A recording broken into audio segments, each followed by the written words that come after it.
right, good morning. So this week we celebrate Earth Week, and our environmental board has come up with some activities to help raise awareness, get us thinking about solutions to environmental problems, as well as have some friendly competition between grades. We start this morning with a very special speaker who we'll learn more about from Ryan Tatasciore.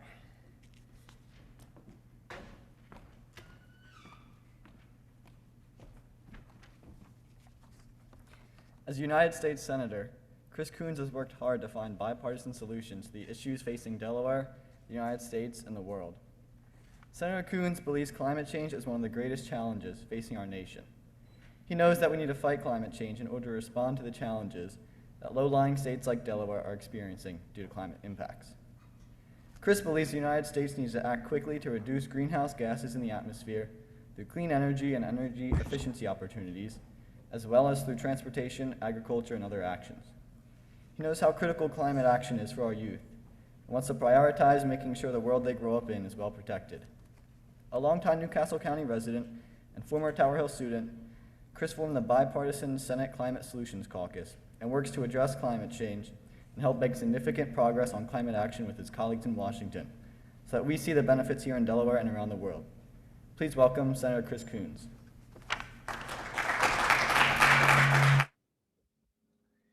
Well, thank you, Ryan. Thank you for that introduction, and to Penny Rodrick-Williams, to Bessie Spears, to everybody who helped facilitate my being with you this morning. I am excited for our conversation. And this is a great way to begin the week that includes Earth Day. I'll try to be brief in my remarks and then give us as much time as possible for your questions. I first became aware of concerns about the environment and the climate through Delaware Nature Society. I grew up in Hockessin, and as a young person, as a Boy Scout, and through working with DNS as a young man, became concerned about and aware of issues that in the 70s and 80s were pressing at the time. And as someone who has 3 kids of my own who are now college students, we've long been aware of and engaged in issues around climate change. I think I first became aware of the significance globally of the change in the climate in the 80s when I went to a presentation at the University of Delaware by a scientist who was documenting through Antarctic ice cores the changes in the composition of our atmosphere over thousands of years. And it's been a subject of some scientific dispute in the 80s and 90s. By around 2000, then Vice President Al Gore was touring the country with a presentation saying, no, this is urgent and there is a scientific consensus. In my time, both in the private sector here with W.L. Gore and Associates, and then as county executive in local government, I worked hard to try and advance clean energy solutions. And in the 10 years that I've been representing Delaware as a US Senator, I've worked to introduce and pass legislation. So Ryan, thank you for an introduction that recognized some of the arc of that engagement on my part. One of the most telling moments for me was when my wife and I took our 3 kids to Glacier National Park in Montana. We spent a day hiking up to Grinnell Glacier, and there are photographs posted there at the foot of what used to be a massive glacier and is today mostly a lake. And so one of the striking things to me is to see ways in which within living memory, great and majestic glaciers on the North American continent have faded away. One of the questions then is, what will we do about it? And one of the things that's been most inspiring to me is to see action by younger Americans. The climate strike, which happened before the pandemic, happened to be on a day when I was in New York City and I was visiting my daughter, a student at NYU, and we went down to the bottom of Manhattan Island and saw thousands of students taking to the streets and demanding more urgent action. I'm also someone who believes that bipartisan solutions are more sustainable solutions, and that's why I reached out to a conservative Republican colleague of mine, Mike Braun of Indiana. Mike is from the very southern tip of Indiana, the place where they're still mining coal. And although we are from different parties and with different political perspectives, Mike and I began the challenging process of building out a bipartisan caucus. We now have 14 members, 7 Republicans and 7 Democrats, And part of the Climate Solutions Caucus is recognizing that the climate is changing, that human activity is driving this change, and that we have to take urgent action to address it. So we've introduced a number of bills that are moving in this Congress. The Growing Climate Solutions is one of them. There's a Trillion Trees bill that I'm helping lead. And there's a half dozen other bills that we'll be introducing or discussing this week. The biggest part, I think, of this moment that we have is the opportunity presented by the Biden administration. President Biden, Delaware's own, the person who preceded me in this Senate seat, has long believed in the urgency of acting to combat climate, and he is taking action, both as president and urging action on a bipartisan basis by those of us in Congress that will provide us with the tools and the means to actually address climate. So let me conclude by saying one of the things the president has proposed that I find most inspiring is the Civilian Climate Corps Act that would modernize the Depression era CCC, the Civilian Conservation Corps that President FDR brought into being and that allowed millions of young Americans in the Depression to serve in our national parks and our public forests and public lands. And I am working hard with a bipartisan group. We just introduced a bill called the Corps Act that would authorize $8 billion in expanding national service opportunities. And who knows, maybe some of you will end up serving in one of the conservation corps that are already up and running in states around the country, but that would be given a real boost in terms of their scope and the benefits for those who would serve as members of the Civilian Climate Corps. So I look forward to your questions. I'm grateful for the opportunity to serve you and to represent you in Washington. And I'm still grateful for the education I got as a student at Tower Hill, now many decades ago, where I was pushed to balance the dictates of science with the need for dialogue and reconciliation and consensus. So thanks for a chance to be with you. I understand we've got a number of questions from students, and I look forward to hearing them and to working with you today to answer them, and then going forward to help put those answers into action.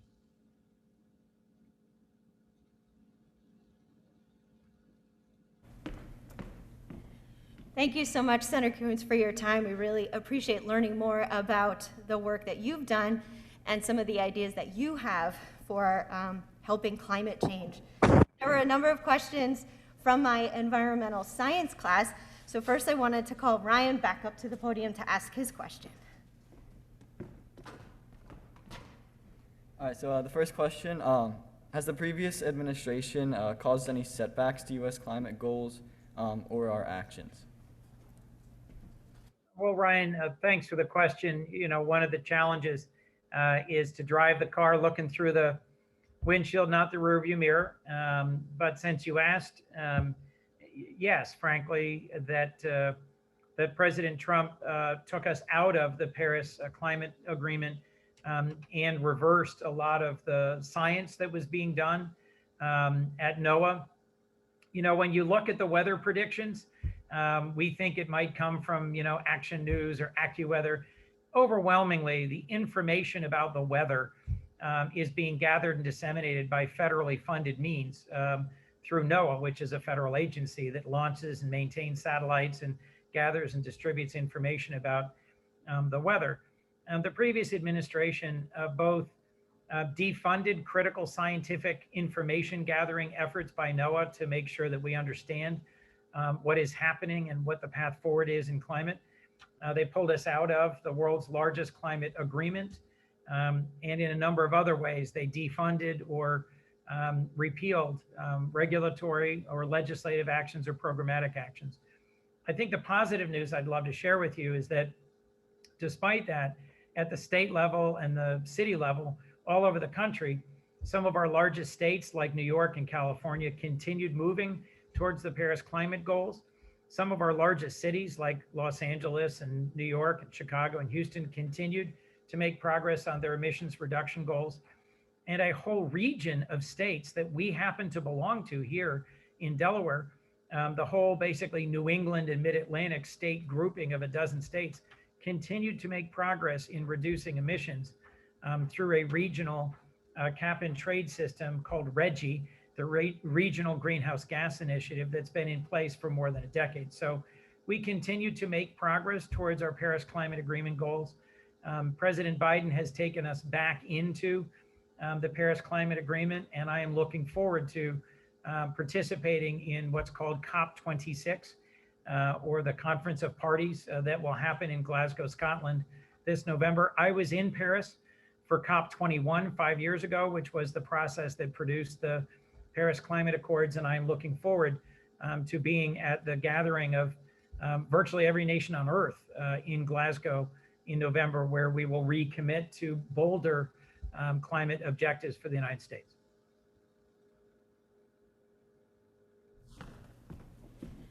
Thank you. Next is a question from Nicole on behalf of Shazi.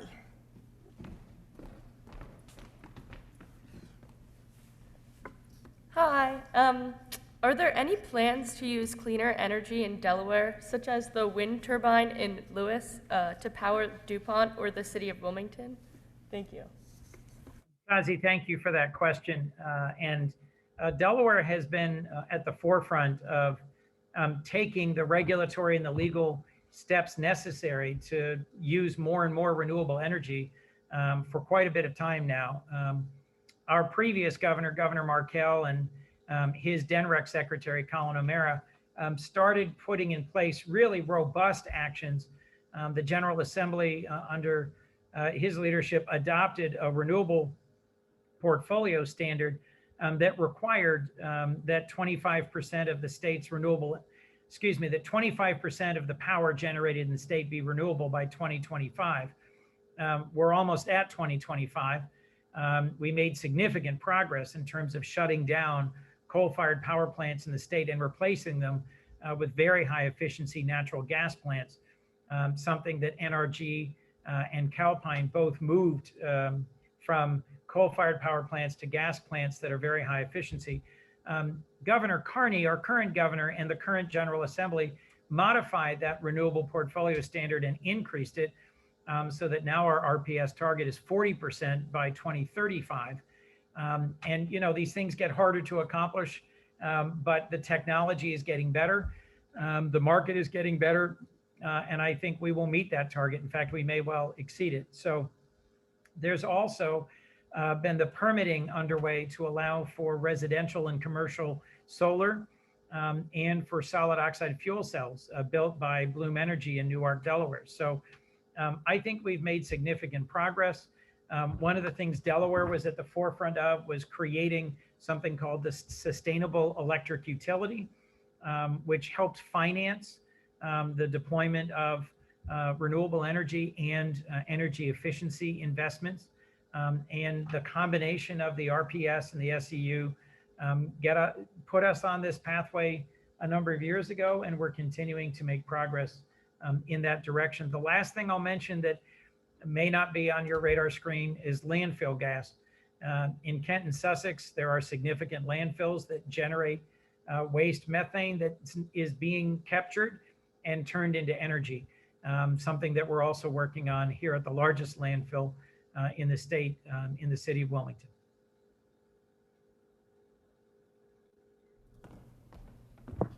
Our next question comes from Bella, and she's at home. If you can unmute Bella.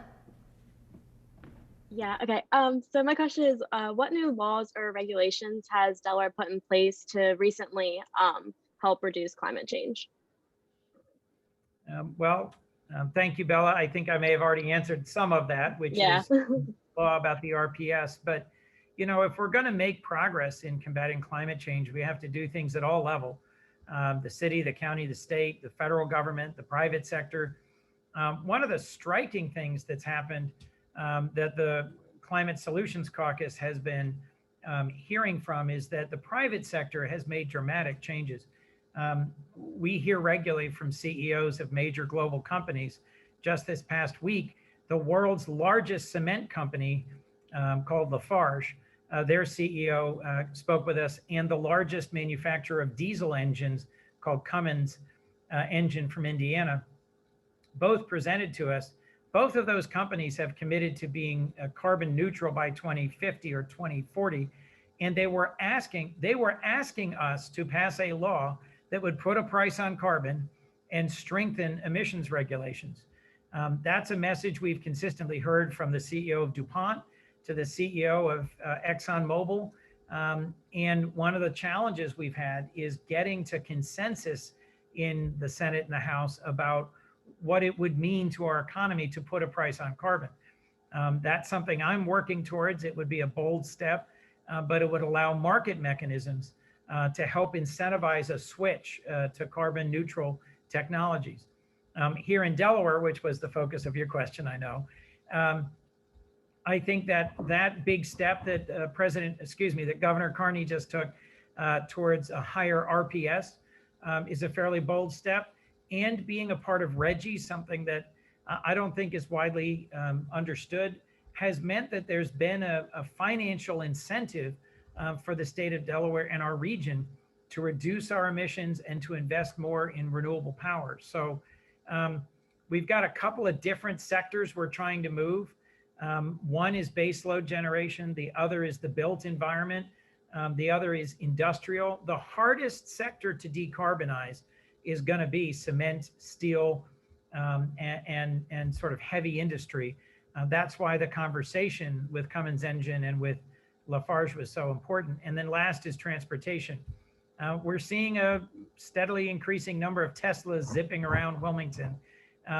You're going to see President Biden has put forward a bold proposal to invest a significant amount in new charging stations, in the manufacture of electric vehicles here in the United States. And I suspect we will take that up and pass it later this year. It is expensive to invest in transitioning our economy to a zero carbon economy. And I do think that nuclear is a big piece of that. Here in the Mid-Atlantic, just across the Delaware Bay, we've got the largest nuclear power plant in the Mid-Atlantic, and it provides a lot of the base load in the Mid-Atlantic. One of the positives about nuclear is that it emits zero. There's no carbon dioxide coming off of that.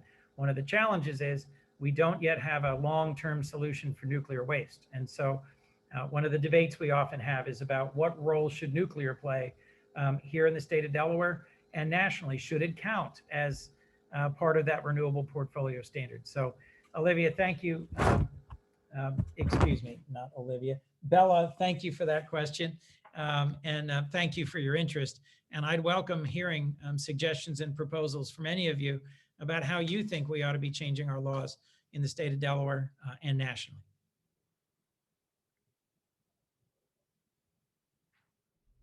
Senator Coons, I have two final questions that we've talked a lot about in my environmental science class. A lot of students wanted to know a little bit more about your thoughts on the plastic bag ban that we have in Delaware now starting the beginning of January, where we've switched to either paper or reusable bags.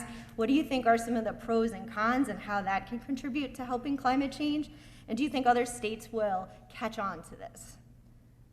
I do. So Penny, if I might, there is not as clear and linear a connection between a plastic bag ban and climate change, but the amount of plastic waste in our oceans is staggering.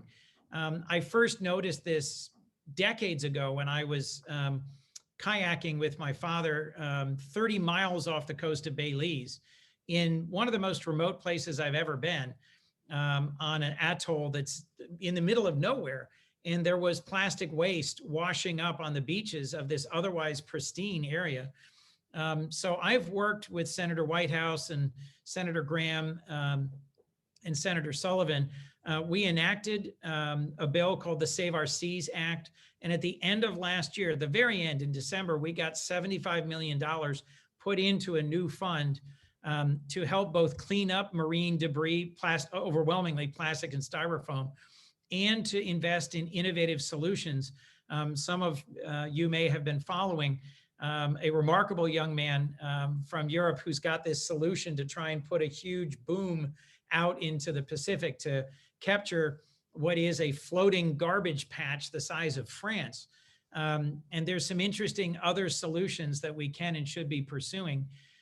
Ending the practice of having huge numbers of plastic bags just sort of floating around and blowing off of our landfills and into the water, I think is an important and urgent thing for us to do. We are on track as human beings to have more plastic in the oceans than we have fish. And I do think that we need to take serious action to address this. I know it is inconvenient. I know that there are merchants who are upset about the plastic bag ban. And frankly, what it will hopefully mean is a change in consumer behavior to just remembering to bring a reusable bag to the grocery store when you go, or asking for paper. It is something that is catching on, not just around our country, but around the world. And I do think that cleaning up plastic waste in our rivers and oceans is a matter that is worth the inconvenience that plastic ban poses. Thank you for the question. It was something that we've talked about a lot this year in environmental science. The last question that I have, I think, is on all of our minds. We hear these topics like climate change, and it can feel very overwhelming. We hear about how it's industry, like cement industry, that really contributes to the carbon. So it's hard for us to imagine what impact just one person could have. Can you let us know what you think are the actions that we as young people can take that can really help with climate change? Well, two things.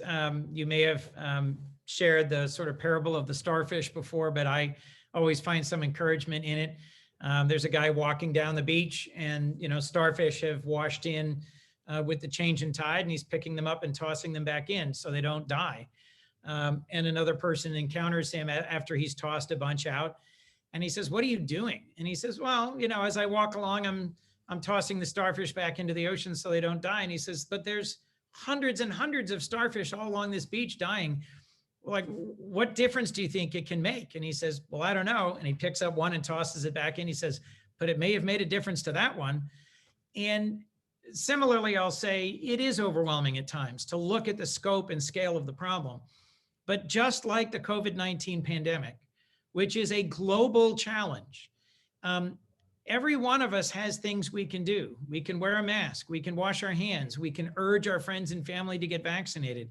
And if we save one life by the things that we do, that's worth it, particularly for friends of mine who've lost a loved one or a family member to this pandemic. Similarly, we started talking about climate change urgently 30 years ago.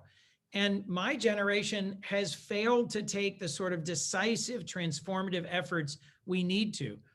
In my family, it's my daughter, who's now 20, but who's been pressing me about this for years, who makes me want to stay engaged and to keep working and to keep finding solutions. And one of the striking things about how working on climate change is now bipartisan in the Senate, that's because my colleague, Senator Braun, who is a conservative Republican businessman, when he asked his 4 grandchildren, "What do you most want me to do in the Senate?" they all said the same thing: fight climate change.